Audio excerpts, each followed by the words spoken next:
Welcome back, my friends, to a new episode on the famous Sanqing mountain located in southern China in a mountainous province called Jiangxi.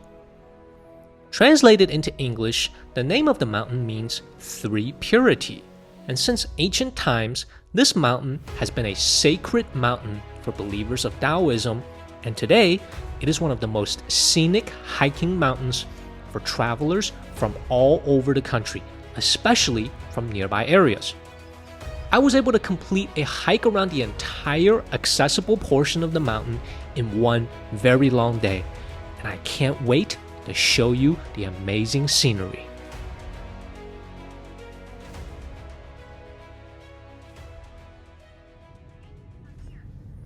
The day begins very early from the nearby town called Shangrao, a municipality of over 6 million inhabitants that sits 90 minutes from Sanqing Mountain. There are two cable cars that'll take me midway up the mountain, one in the southern entrance and one in the east. I picked the southern cable car and the Hilton Hotel that's just steps away from its entrance for a good night's sleep after today's climb. This Hilton at about $90 a night is one of the better options for staying near the mountain. And as for the mountain itself, for Chinese residents, one can simply use the Sanqing Mountain WeChat app to buy a ticket. And for foreign visitors, a quick trip to the cable car ticket office with your passport will get you a round-trip cable car and park entrance combo ticket for 245 yuan, about $35. After dropping off my luggage, it's time to get the day started.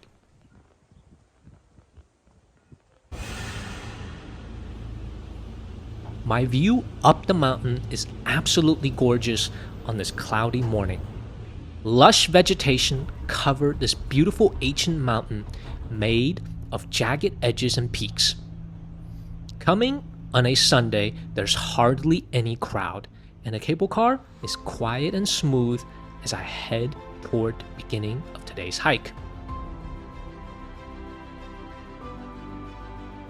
The Sanqing Mountain was named a UNESCO World Heritage Site in 2008, and it is the tallest mountain within the larger Huaiyu mountain range right here in Jiangxi province, standing at 1,800 meters or nearly 6,000 feet.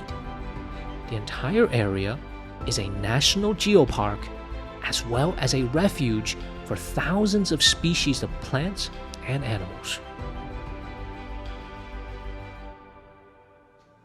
And beyond its natural scenery, today we will also see traces of Taoist structures left to us from some of the great dynasties of China's past.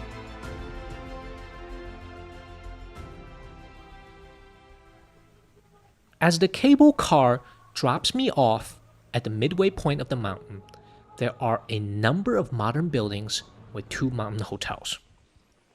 And it was after some research that I decided to stay at the Hilton near the cable car entrance, as price-to-value ratio for these rooms that started at about $120 a night was not to my liking. But for those who wish to see the mountain sunrise in the morning, these are the only options on the mountain. And I must say, the view is quite spectacular.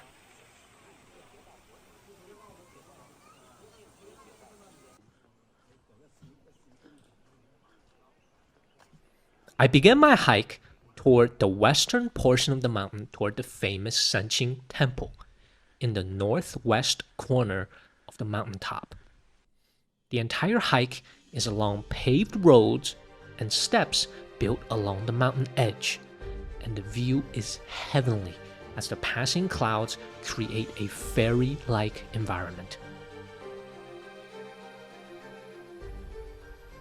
The hike to the temple is peaceful and quiet, with few other hikers on this serene Sunday morning.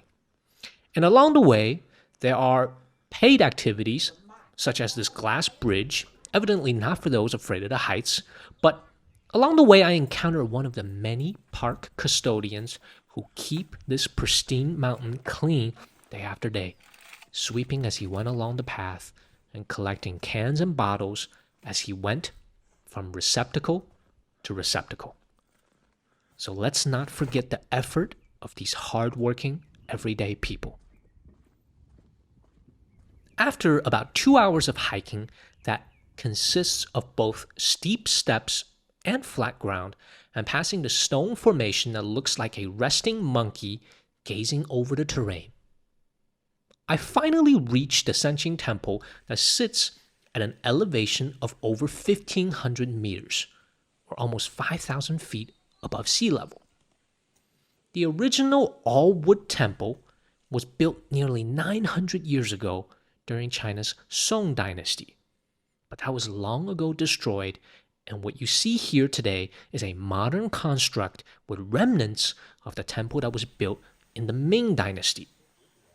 It is here you will find practitioners who seek peace and calm on this beautiful mountain, as well as clear traces of this temple's dynastic past. These stone structures are some of the more than 200 historical relics preserved here in the mountain.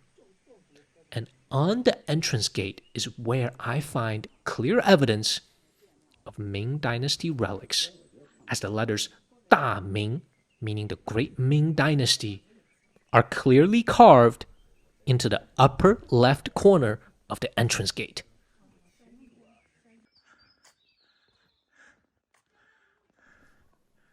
Next, I make my way to the eastern half of the mountain toward the famous Standing Cobra site, a hike that will take me another 2 hours. Along the way, there are seemingly only steps and more steps ahead of me before reaching the suspension bridge, and the scenery is breathtaking as the Huaiyu mountain range stretches before me as far as the eyes can see.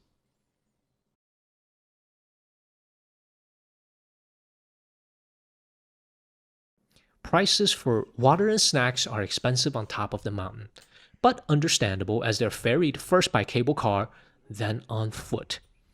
And at this restaurant standing 1,500 meters above sea level, the snack options are simple but enough. From fresh fruits and vegetables, boiled eggs, corn, chicken drumsticks, and of course, ice cream for a hot day.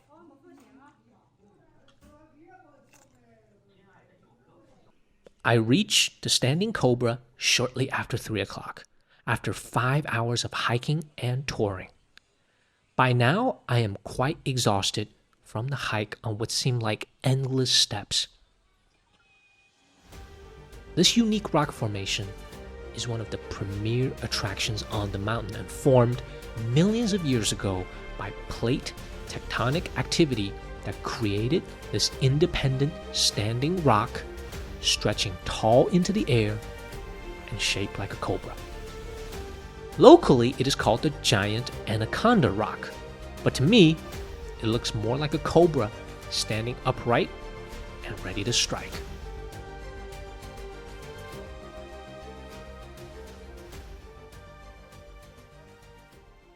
Less than 30 minutes hike away stands the most famous site here in the Sanqing Mountain, the Goddess Peak. Shaped like a goddess overlooking the entire mountain range, this rock formation at over 4,000 feet above sea level is a famous symbol of this majestic mountain.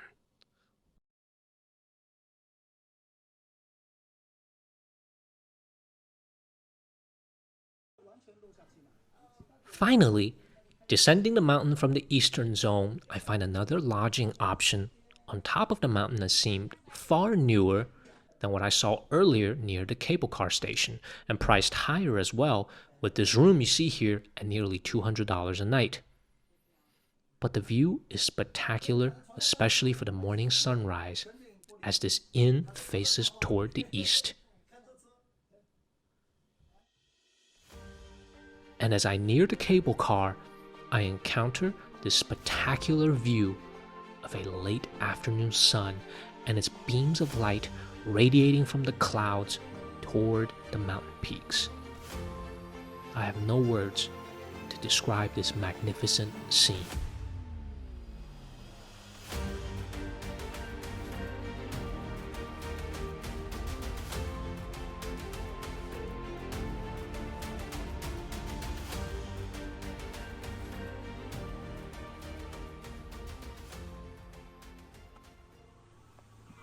I reached the cable car station, but not before descending some seriously narrow and steep steps along the way.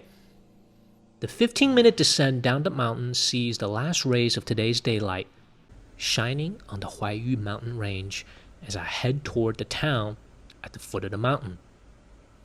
It is a quiet and small resort town with hardly any traffic lights, with rows of restaurants that greet the exhausted hikers descending from a day's hike like myself.